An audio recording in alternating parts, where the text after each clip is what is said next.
So we're on to chapter 8 of Against All Odds, Control, Command, Option. I want to start off by asking you about your acquisition of the BCR site there, because we did touch on it last episode, and you mentioned that it was probably not that great of a purchase, as it still is standing there, unfortunately not in full function because of the land that it's on. So, but was that acquisition all bad for you, John? No, it actually was not a bad acquisition, even not now. So it is probably a premium commercial development property.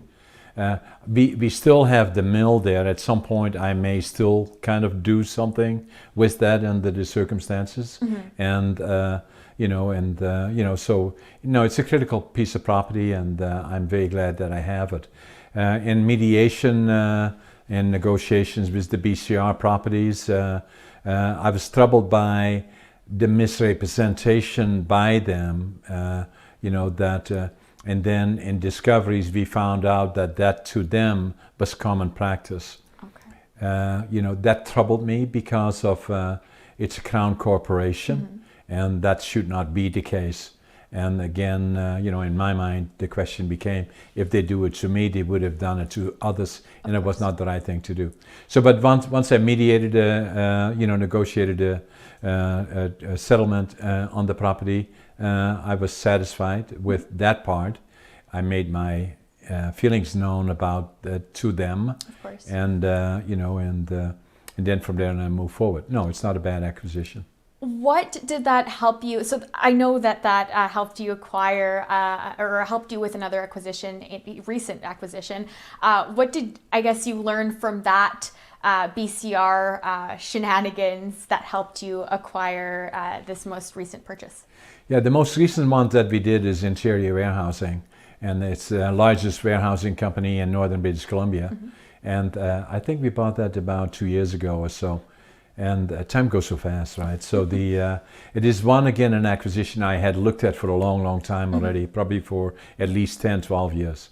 And again, I got to know them, and then gradually started talking to them about a potential purchase, and then were able to make a deal together. The property is very strategically located to us, right next to our property actually. And another piece of property was in between that. That allowed us, actually, by acquiring Interior Warehousing, it allowed me to acquire the other property strategically located in between us and Interior Warehousing. Okay. Since the time we have acquired additional properties to that, we are again looking to further expand Interior Warehousing. Everything that we have now, we probably close to double that in size. And with all the things that are happening, the warehousing space is at a premium, and we have to grow it. What I guess I meant to ask is, what did you learn about the land, I guess the property, when you are looking for property for whatever it is, for growing your business? What is it that you, I guess, walked away from with the BCR situation? Well, contamination is extremely important, right? So that understanding it, and then getting disclosure or representations that are disclosure, supposed to be disclosed, do not always happen. That if you sell your house or a big property, you have to sign a disclosure form that shows that there is no asbestos in the houses or other contamination on the property, and you sign for that and then held liable. The same happens on commercial properties like that. That if there's contamination and they are known, then they have to what they call a site profile that tells the buyer that there is contamination. In this case, it was the government, and they didn't do that.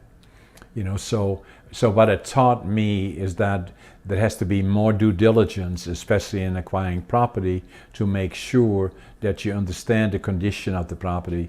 It's not necessarily bad, because it can be fixed and repaired to a certain extent, but you have to know it at the point of disclosure of acquisition. Throughout chapter 8, you talk about maintaining control of your business. And for you, that's something that I feel like you really hammered in. You know, it's really important to maintain control of your business. Why is that so important?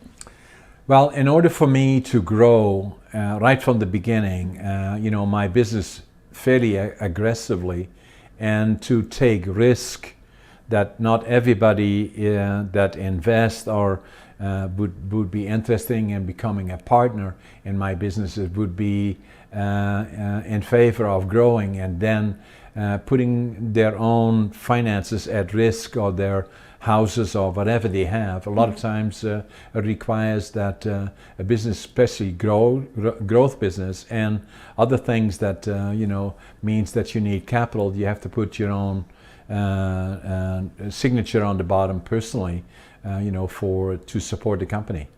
And so not all people, a lot of people are not.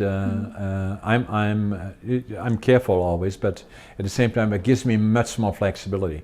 I know what the company will look like. It makes me much more agile in terms of what I want to do, and as I can fairly quickly decide on something that I will or will not do, and it makes me much more agile as a company. So why are you personally just not fond of going public with your company? I lose control then, of the companies that we have. Right now we're still in the growth mode very much, and having control of the company and having it grow and being fairly aggressive would make it more difficult to convince others that that's what we should be doing. Okay. And again, why is being in control so important? You talk in your book about, if you go public, you have to go through all these other hoops in order to get maybe what you think is best done for the company. Yeah, you would have a board of directors, and for one, and be difference of opinions about where to invest, or when to invest, or what risk to take, or what risk not to take, and all of that would require the consent of the board of directors. It would make the company much more complicated, and if I would have had a board of directors, the company would not have been where it is today. And even looking forward, we are now probably positioned very good in terms of going forward. Right now the industry is in transition, so are we, and there are a number of opportunities that are available, and we want to be able to take advantage of that fairly quickly. Now, I think we've covered this many times. You really are a jack of all trades. Like, there is nothing I feel like John Brink can't do. You've even dipped your toe in real estate development with, I believe the earliest was in 1987, if I'm correct, is what you said in your book. How is this playing a part in your business? Well, it's playing a part that, that I always believed in Prince George as an area that has great potential in the long term, especially obviously in the forest industry. It's the center of the spruce capital of the world, for one. And then ever since I've been here, I've always been interested in real estate because I believe I have a good feel for real estate. So initially I started accumulating real estate. I lost part of it because of the proposal that I made, and then after that I again started buying additional properties. And some of the properties that I had still was in 1987, and then in the 1990s again started accumulating additional property. And so where we are now, always with the idea in mind, in due course they would have great potential. The one area on the North Chaco where we are developing, I developed a property in the mid-90s, 1995, 96, of a small subdivision that became much larger here in the last 3 years when we started developing on the Nachaco View property, where there's about 70, and then another strata of about 30, about 100 lots. So that has always been an area that I have interest in. And then obviously the other part is the commercial real estate and warehousing, and we are actively involved there now as well. So it is. So if you look at my companies, then the one silo would be lumber, the other silo would be logistics and warehousing, and the other silo would be real estate development. Okay. And lastly, you talk about, I found this a little interesting. What is bank financing and vendor financing, and why is it something that you've used personally? Yeah, I in my acquisitions of properties that and if you want to make a complex, complicated purchase, it always helps me to make a deal if I can get a portion of that in vendor financing, which means that the seller carries part of the debt and on good terms for us, and so that is always one part that I explore. Yeah. All right, John. Well, those are all the questions I have for you for Chapter 8. Is there anything else that you'd like to ask that No, I haven't added? No? No, very interesting. Thank Yeah, you. it is quite the great chapter, and we're coming very close to the end here. So Chapter 9 is quite exciting, and I'm very happy to be interviewing you for this. It's very exciting, and again, I guess we'll talk a little bit more about Chapter 9 and wrap things up then. Sounds good, Veronica. Appreciate it.